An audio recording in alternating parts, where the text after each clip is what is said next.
अरे बाळा, श्री नवनाथ पारायण कर. कठीण पितृदोष असो वा सतत येणारी संकट, या पारायणाने तू दुःखमुक्त होशील. ही श्री त्र्यंबकेश्वरची पवित्र भूमी आहे.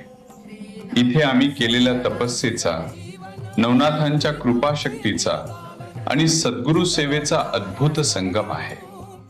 या सगळ्यांचा मेळ घडवून ही सेवा आम्ही तुला उपलब्ध करून दिली आहे.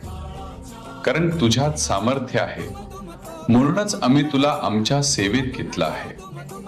या भूमीत हे पारायण करून तर बघ. संकट तुझ्यापर्यंत पोहोचण्याआधीच आम्ही तिथे उपस्थित असू. आदेश अलख निरंजन. अलख निरंजन, अलख निरंजन, अलख निरंजन.